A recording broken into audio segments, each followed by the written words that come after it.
วันก็คงสนใจอดทนไว้จนฉันทำใจได้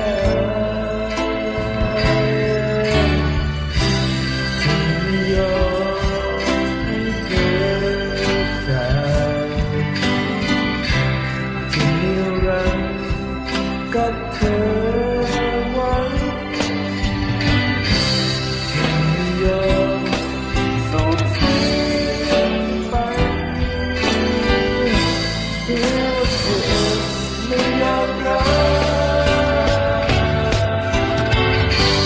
หากเธอคิดว่ามันไม่ถูกอันนั้นไม่ใช่เรื่องใหญ่หากเธอคิดว่าต้องมีใจเรื่องนั้นก็ไม่สำคัญหากเธอคิดว่าต้องรักกันไม่เป็นเอาใจใส่กับชีวิตที่มันเป็นไปเรื่องนั้นก็ไม่สำคัญ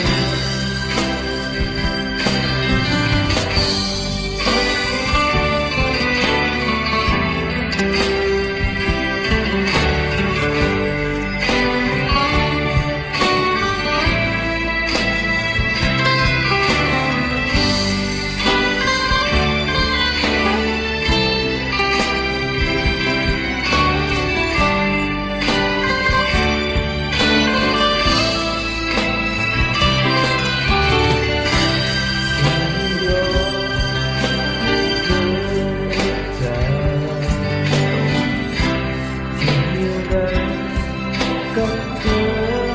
ไว้จึงไม่ยอมสูญเสียเธอไป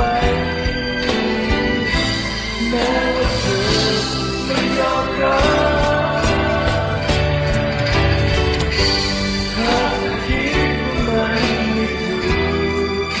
อันนั้นไม่ใช่เรื่องใหญ่หากเธอคิดว่าต้องมีใจ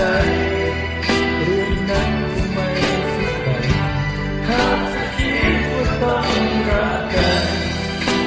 ไม่เป็นเอาใจใส่กับชีวิตที่มันเป็นไปเรื่องนั้นก็ไม่สำคัญ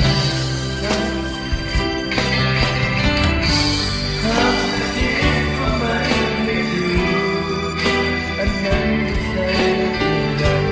หากเธอคิดว่าต้องมีใจเรื่องนั้นก็ไม่สำคัญ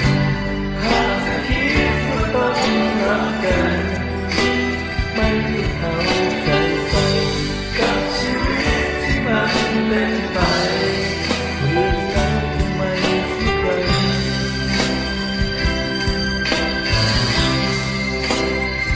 ขอบคุณ